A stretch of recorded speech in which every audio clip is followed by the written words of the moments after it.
Hello? Can you hear me? Listen, there's something I need to tell you. I come from a different universe. My people have figured out how to travel between universes. I am a wanderer, visiting these different realms and learning what I can. We usually don't interact with them, but sometimes, just sometimes, we find it necessary to reveal ourselves and tell you about some of the places we visited. This is one of those rare moments, so sit back, relax, and listen to what I have to say. Hopefully, you'll understand why I've decided to tell you at this juncture about a universe I once discovered. It actually had an odd alternate version of Earth. The people there cared passionately about how everyone sat in their chairs. They even killed each other over it. I know that sounds ridiculous, but many of their cultures were based on proper posture. Some people thought having good posture and sitting as straight as possible was the correct way. Others thought slouching was preferable. There were leg crossers who believed it was barbaric to not have a leg crossed at all times, quite contrary to the leg spreaders. There was also the most universally hated contrarians, those who preferred to eschew sitting altogether and arrogantly stand. All those diverse people who thought their way was best had to figure out how to share, or not share, the one world upon which they all had to live. Typical tribalism ensued. Entire nations eventually defined themselves based upon their dominant chair-sitting ideology. Their history, of course, was replete with bickering between these nations vying for power and influence. As education and prosperity grew, so too did peace and acceptance. People began to take a live and let live attitude regarding chairs. You have your way, and I have mine. They stopped fighting. They used the law to protect rather than oppress. If someone wanted to slouch, the law protected their right to do so. Same for those who wanted to cross their legs or even stand. They found the best balance of all worlds. They found freedom. It took a long time to finally arrive at what seemed like an obvious solution. Simply allow people to freely sit however they wanted. Whether or not a particular way spread as the correct way depended no longer upon those who could impose their will most forcefully, or through use of governmental power to compel them, which often backfired, but rather upon those who could be the most convincing in their rhetoric. Before long, more people were standing than ever before, yet not all areas of the world progressed simultaneously. They didn't yet live in a global society, so borders were still used to separate those who valued being able to freely sit from those cultures of the world that did not value such freedoms, where people were still brutally punished for not sitting in their chairs in the approved way, where people were outright killed for standing when they should have been sitting. Their solution was only local. How then do you think an authoritarian chair-sitter perceived a culture that valued freedom of posture? When you're physically isolated in a place, or even mentally isolated in an echo chamber that only approves of sitting a certain way, you're likely to be appalled by sudden exposure to a free society, people sitting in chairs in all these incorrect ways, and people even standing without fear. Segregation, it seemed, was both the solution and the problem. A paradox of sorts arose with the consideration of a particular group of authoritarian chair-sitters known as green sitters. You see, green sitters sat in green chairs, and they believed without question that the proper way to sit is with your feet propped up on someone else's chair.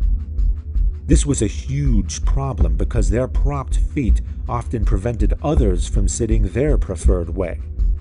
The authoritarians also demanded that women kneel on the floor, no matter what women believed about sitting. So what's the equitable solution?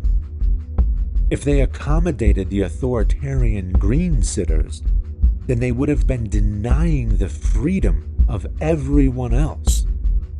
If they didn't allow the green sitters to prop up their feet, however, then they would have been denying their freedom of posture and undermining the very values upon which a free society is built.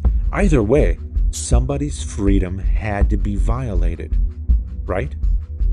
It was decided that in a society that values freedom, the chair-sitting method that does not value the freedom of others is the one that must be sacrificed for the greater good. In that case, to maintain the greatest amount of freedom, the proper practice of the green sitter's authoritarian posture had to be denied. The irony didn't escape the free world, but if it was hypocrisy, it was a necessary hypocrisy. They stated with finality, "No, you cannot put your feet on my chair. No, you cannot force me to put my feet on someone else's chair. No, you cannot force women to kneel on the floor. We value freedom, not authoritarianism." That was not the end of it. They still had to figure out how to share the world. The true solution had to come from within the green sitter's ideology itself. If people wished to sit with their feet propped in a free society, they had to find a way to do it without being an imposition.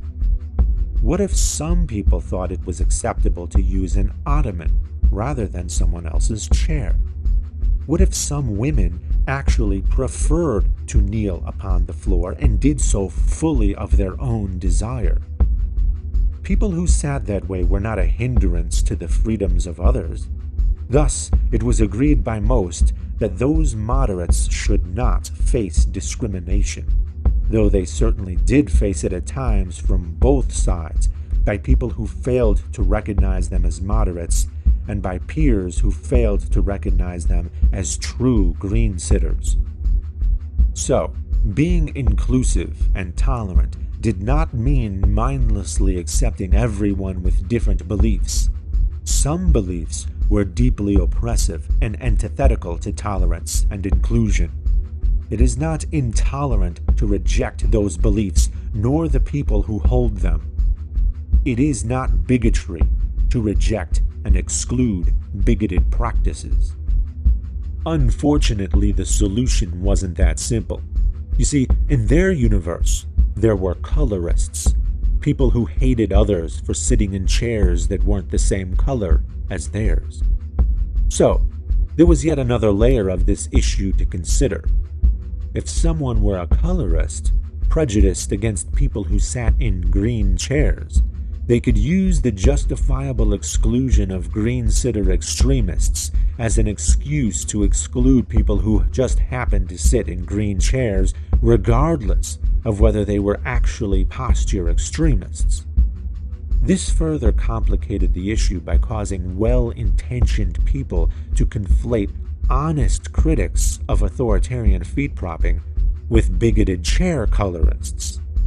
Some were certainly colorists, true, but the critics who weren't bigots were often lumped in with them, thereby silencing the vital dissent of those who did not want to be seen as colorists, while amplifying the harmful rhetoric of those who were proud colorists.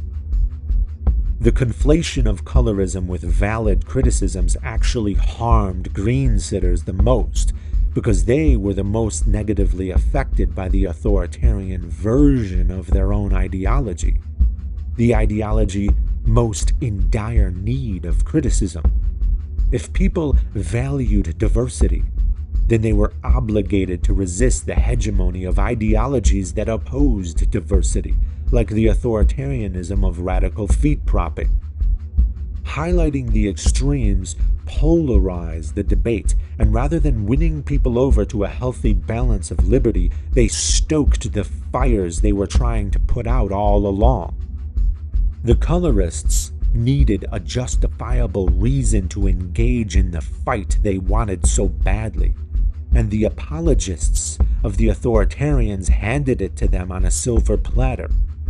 So in the cruelest irony of all, those who cared about fighting bigotry ended up unwittingly enabling those on both sides who wished to impose bigotry. Since bigotry begets bigotry, they spiraled into a perpetual cycle of strife, becoming more extreme with every turn, products of their enemies, hating each other for their differences, yet becoming indistinguishable from each other.